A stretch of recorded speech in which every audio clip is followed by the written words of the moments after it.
Hello বন্ধুরা, তোমরা সকলে কেমন আছো? আমরা ভালো আছি। আমার নতুন একটি ভিডিওতে তোমাদের সকলকে জানাই স্বাগত। আর এতক্ষণে আমার কাজকর্ম শেষ হলো, চান করে পুজো করা হলো। এখন অল্প একটু মুড়ি নিয়ে বসেছি, মুড়িটা খাবো, তারপরে ওষুধ খাবো। আর এদিকে সকাল দিকে মোটামুটি রান্না হয়ে গেছে, বেশিরভাগই সবই, শুধু আর যেগুলো ফ্রিজে আছে সেগুলো গরম করতে আছে। হ্যাঁ, এখন ভাতটা বসিয়ে দিলাম। ভাতটা বসিয়ে দিয়ে আমি এখন অল্প একটু মুড়ি আর মটরশুঁটি ভেজেছি সকালে। তো মটরশুঁটি ভেজেছি, আলু ভাজা করেছি, তারপর আলু সিদ্ধ করেছি, সব নিয়ে এখন বসেছি। আর হাজব্যান্ডকে দিয়েছি মটরশুঁটি ছাড়াতে। হাজব্যান্ড কালকে মটরশুঁটি নিয়ে এসছে, তো বললাম যে তাহলে তুমি ছাড়াও, আমি এদিকে এখনও পর্যন্ত খাইনি, খেয়ে নিই। আর এদিকে কাজগুলো তো আমি করে নিলাম সব। তো চলো এখন খাওয়া দাওয়াটা সারি, সেরে তারপর ভাতটা তাকতে করতে হয়ে গেলে তখন ভাতের ফ্যানটা ঝরাবো, আর তরকারিগুলো ফ্রিজ থেকে বের করে তখন ওগুলো গরম করব। এই দেখো অল্প একটু মুড়ি নিয়েছি, মটরশুঁটি ভাজা, আলু সিদ্ধ, কাঁচা লঙ্কা নিয়ে এখন এটা খেয়ে নিই। খেয়ে তারপর ওষুধটা খাবো। হ্যাঁ, ওষুধটা খাবো, সেই জন্য মুড়িটা খেতে নিলাম। আর তারপর মটরশুঁটি ভেজেছি যেহেতু, আর এখানে হাজব্যান্ড এখন মটরশুঁটি ছাড়াচ্ছে। হ্যাঁ চলো এখন ছাড়ানো হোক।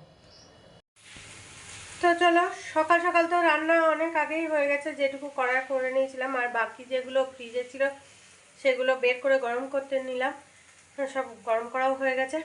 এবার চলো তোমাদের দেখিয়ে দিই। তার হাজব্যান্ড চান করতে ঢুকেছে, তো খাওয়া দাওয়া সারবো, খেয়ে দিয়ে একটু রেস্ট নিয়ে আবার বিকেলে একটু বেরোবো। বিকেল মানে মেয়ে আসবে, মেয়ে খাওয়া দাওয়া করবে, সন্ধ্যেটা জেলে তারপরে বেরোবো। একটু কাজ আছে বাজার দিকে। তো চলো এখন তোমাদের দেখিয়ে দিই। দেখো এখানে আছে আলু সিদ্ধ আর আলু ভাজা। এগুলো আজকে বানিয়েছি। আর এই দেখো ডাল ছিল, মাছ, চুনো মাছের সেই চচ্চড়ি ছিল, দুটো জায়গায় তুলে নিয়েছি দুজনের জন্য, অনেকটাই ছিল। তো এগুলো মানে ফ্রিজে থাকলে আর কি করে রান্না করি, সেই জন্য দেখলাম আগে এগুলোই খাওয়া হোক। আর এদিকে বাঁধাকপির তরকারি, সেটাও গরম করে নিলাম। সব গরম টরম করা হয়ে গেছে। তো চলো এবার খাওয়া দাওয়াটা সেরে নিই। যখন এত তরকারি পাতি ফ্রিজে রাখা ছিল, ফালতু রান্না করে বেশি কিছু করবো কি, কারণ আবার তাহলে রয়ে যাবে, নষ্ট হবে বলতে কি থেকে যাবে, তাহলে আবার এইগুলো না শেষ হতে হতো আবার রান্না করতে হবে। সেই জন্য দেখলাম আগে এগুলো খেয়ে শেষ করি, তারপর রান্না করব। তো চলো এখন খাওয়া দাওয়াটা শুরু করি, রেডি করে নিই। হাজব্যান্ডেরও চান হয়ে গেছে, তো খেয়ে নিই চলো। শুভ সন্ধ্যা বন্ধুরা। দেখো সন্ধ্যার সময় সন্ধ্যা টন্ধ্যা তো জ্বালা হয়ে গেছে, তারপরে একটু রেডি হয়ে নিলাম। তোমাদের বলেছি একটু বেরোনোর ব্যাপার আছে, বাজার দিকে একটু কাজ আছে। তো সবাই রেডি হয়ে গেছি, হাজব্যান্ডও রেডি হচ্ছে, হয়ে গেছে, জল খাচ্ছে। তো আমি তো অনেকক্ষণ ধরে রেডি হয়ে বসে আছি, সন্ধ্যে টন্ধে জ্বালার পরেই রেডি হয়ে বসে আছি, মেয়েও তাই। তো চলো এখন বেরোনো যাক। কাজকর্ম যেগুলো বাজারে কাজ সেরে তারপরে এসে চাটা খাবো। এখন তো চাটা কিছুই করা হয়নি, এসে তখন করে খাওয়া হবে। তো চলো এখন যাই। বাইরে মনে হয় অতটা ঠান্ডা নেই, সেই জন্য সোয়েটারটা পরলাম না, কিন্তু চাদর নিতেই হবে যেহেতু ঠান্ডা লেগে আছে। মেয়েও একটা হালকা ফুলকা হুডি পরেছে, আর আমি চাদরটা নিয়ে নেবো, কারণ হাওয়াটা গাড়ি লাগবে, সেই জন্য একাই ঠান্ডা লেগে আছে, আর হাওয়া লাগলে তো আরও এই হবে, সেই জন্য চাদরটা ভালো করে জড়িয়ে নিতে হবে। দেখো বাজার থেকে আমরা চলে এসেছি, আর বাজারে যা কাজ ছিল সে কাজগুলো মোটামুটি হয়ে গেছে। তো কি কাজের জন্য গেছিলাম তোমাদের বলি। মেয়ের একটা জামার চেন খুলে গেছিলো, চেন খুলে গেছে, সেটাকে দিয়ে এলাম ঠিক করতে, চেন লাগাতে। চেনের এইখানটা নিয়ে সেলাইটা খুলে গেছে, একটা বালিশের কভার সেলাই খুলে গেছে, সেটাকেও সেলাই করতে দিয়ে এলাম। আর হাজব্যান্ডের কি বলে ঘড়ির ব্যাটারি শেষ হয়ে গেছে, তো সেইটা চেঞ্জ করে নিয়ে আসা হবে। আর সেলাই করতে যেগুলো দেওয়া হয়েছে ওগুলো আজকে দেয়নি, ওগুলো কালকে দেবে। হাজব্যান্ড বললো তাহলে চলো একবারে, এমনি তো আর ঘুরতে যাওয়া হয় না, আর আজকে হাজব্যান্ডের পড়ানো নেই, সে অপারেশনের পর থেকে তো বেরোনো এমনি হচ্ছে না, শুধু ডাক্তার দেখানো ছাড়া এমনি বেরোনো হচ্ছে না। তো হাজব্যান্ড বললো তাহলে চলো একটু ঘুরে আসা হবে আর কাজগুলোও সেরে আসা হবে। তো তো নিয়ে সেরে আসার পথে হাজবেন্ড জিজ্ঞেস করলো কিছু খাবে কিনা। তো আমি বললাম বাড়িতে যে এগুলো ভরা আছে, মেয়ে বলছিল হ্যাঁ খাবো। তো আমি বললাম বাড়িতে যে এগুলো ভরা আছে সেই আলু টিকিয়া নাকি ওগুলো বাড়িতে ওগুলো খেয়ে শেষ করতে হবে। তো তো সেই জন্য এসছে অনেকক্ষণ। তো তারপরে আবার হাজব্যান্ড গেছিলো চিকেন আনতে, আমাদেরকে নামিয়ে টামিয়ে দিয়ে আবার চিকেন নিয়ে এসে। তো সেই সব ইয়ে করার পর এখন ভাজাভুজি করতে নিয়েছি। হাজব্যান্ড এলো তারপরে দেখলাম ভাজাভুজি করে, কারণ সবাই মিলে একসঙ্গে খাবো তো, নাহলে ঠান্ডা হয়ে যাবে। তার সাইড এখন ভাজতে নিয়েছি। চলো এখন এই যে কিছুটা ভাজা হয়েছে, এই যে কিছুটা ভাজা হয়েছে আর কিছু ভাজা চলছে। তো সবগুলো ভেজে নিই তারপরে আসি।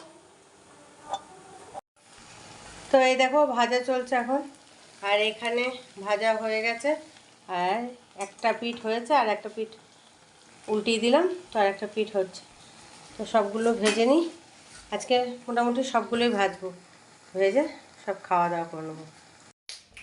এই দেখো হাজব্যান্ড আর মেয়ে ওই যে আলু টিকিয়াগুলো ভাজা হয়েছে ওইটা দিয়ে চাট বানিয়েছে।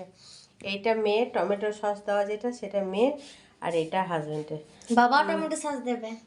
আসলে মেয়ে অনেক কিছু নেয়নি, লঙ্কা নেয়নি, তারপরে টমেটো নেয়নি, ছোলা নেয়নি, আর হাজব্যান্ড সেগুলো নিয়েছে। ও এই যে হাজব্যান্ডেরটা তো টমেটো সস নিচ্ছে। তো চলো ওরাদের, আমাকে বলছিল আমি খাবো না, আমি শুধু ওই টিকিয়াটাই সস দিয়ে খাবো। এদিকে দেখো সবাই মিলে বসে গেছি, এই যে আর টুটুদার আর আমার জিনিসটা একই, টিকিয়া, আর মেয়ের আর হাজব্যান্ডেরটা চাট বানিয়ে নিয়েছে। হ্যাঁ টিকিয়া চাট, আর আমরা শুধু টিকিয়া এই যে সিজুয়ান দিয়ে। তো চলো এখন সবাই মিলে খেয়ে নিই। কেমন হয়েছে? দারুণ। চলো রাতের খাবার হয়ে গেছে, আর খাবার নিয়ে বসেও গেছি। এই যে কালকে যে বেগুন পোড়া করেছিলাম, কাল তো মেয়ে খায়নি এই বেগুন পোড়া, কারণ মেয়ে যেহেতু মুখ চুলকাচ্ছিল সেই জন্য মেয়ে খায়নি, আর অনেকটাই করা হয়েছিল তো রাখা ছিল ফ্রিজে। তো সেটা একদম সেই সন্ধ্যেতে আমরা যে বেরিয়েছিলাম তার আগেই বের করে রেখে গেছিলাম, ঠান্ডা ভাব কেটে রেখেছে। আর এখানে এই যে ভাজা মিষ্টি আছে আর রুটি। তো চলো এখন খেয়ে নিই। আর মেয়ে রুটি খাবে না, ওই যে সন্ধ্যেবেলায় ওই চাট বানিয়ে খেয়েছে সেই জন্য, আর রুটি খাবে না, ও মিষ্টি খেয়ে নিয়েছে বাস। চলো আমরা এখন খাই, হাজব্যান্ডকেও দিয়ে দিয়েছি আর আমিও নিয়ে বসে গেছি। দেখো খাওয়া দাওয়া করে তোমাদের সামনে চলে এসেছি, আর ওষুধপত্র কিছু খেয়ে এসেছি, আর কিছু খাওয়া হয়েছে আর কিছু খাওয়া হয়নি এখনো। তো একবারে সব ওষুধপত্র একসঙ্গে মানে খেতে পারা যায় না, তো ধাপে ধাপে খেতে হয়। সেই জন্য দেখলাম কিছুটা খাই আর কিছুটা তোমাদের সামনে। মায়ের সঙ্গে খানি কথা হলো, মায়ের সঙ্গে কথা হওয়ার পর দেখলাম এবার তোমাদের সঙ্গে খানি কথা বলে নিই, তারপরে ওষুধপত্র খেয়ে একবারে ঘুমিয়ে পড়বো। আর এদিকে তো মেয়ে তো আজকে রুটি খায়নি, ওই যে যে চাট বানিয়ে খেয়েছে সেজন্য আর রুটি খায়নি। তো এসে দেখো শুয়ে পড়েছে পাতলা কম্বলটা ঢাকা নিয়ে। তো তারপর দেখছি ওকে নেড়ে দেখছি ও গলা টলা ঘেমে গেছে, মানে গরম লাগছে, দেখছি গলা ঘেমে গেছে, কিন্তু পাখা তো চালানো যাবে না, পাখা চালালে এই সময় ঠান্ডা লেগে যাবে, সেই জন্য দরকার পড়লে ঢাকা ঢাকা হালকা করে খুলে দিতে হবে। তো না হলে পাখা চালালে ঠান্ডা লাগবে, সেই জন্য হালকা করে ঢাকাটা খুলে দিলাম। আর আজকে অনেক দিন পর আজকে বাজারে গেলাম, দেখলেই তো ওই টুকিটাকি কাজগুলো ছিল। হ্যাঁ মেয়ের জামাটা অনেক দিন ধরে মানে কেটে পড়ে আছে, ঠিক করানো হচ্ছে না। তারপরে বেড কভারের যে সেটের যে বালিশের কভার, সেটা ওই দেখলাম কাচতে গিয়ে একদিন দেখছি সেলাই খুলে গেছে, দেখছি মেলতে গিয়ে। তো সেটাও মনে করো চেঞ্জ করতে গেলে সেই বেড কভারটা তাহলে পাতা হচ্ছে না, সেই জন্য ওই বালিশের কভারটা সেলাই করতে দিলাম। আর এই ঘরের মেশিনটা আসলে খারাপ হয়ে আছে, তো মেশিনটা ঠিক থাকলে না ঘরেই ওগুলো বালিশের কভার টভারগুলো করে নেওয়া হয়। চেনটা হয়তো চেঞ্জ করতে পারবো না, কিন্তু বালিশের কভারটা বা টুকিটাকি যে সেলাইগুলো সেইগুলোই হবে। তো যাই হোক একসঙ্গে সব দিয়ে এলাম, ওগুলো আজকে আর দেয়নি, বললামই তো। হ্যাঁ আর হাজব্যান্ডের ঘড়িটাও অনেক দিন ধরে পড়ে আছে, হ্যাঁ আজকে করব কাল নিয়ে যাবো এই করতে করতে ভুলেই যাওয়া হয়। তো আজকে যখন বেরোনোই হলো নিয়ে একদম ঘড়িটাকেও নিয়ে যাওয়া হলো, ব্যাটারিটা চেঞ্জ করে নিয়ে আসা হলো।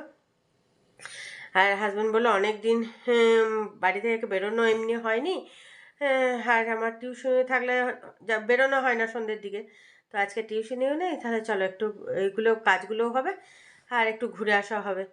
একমাত্র শুধু এই কদিন ধরে তো চলছে, সে কবে থেকে ডাক্তার দেখাতে যাওয়ার জন্যই শুধু বেরোনো, আর তাছাড়া তো হচ্ছিল না বেরোনো। তো সেই জন্য হাজব্যান্ড বললো চলো তাহলে একটু ঘুরে আসা হবে, সেই জন্য গেছিলাম আজকে সন্ধ্যেবেলা।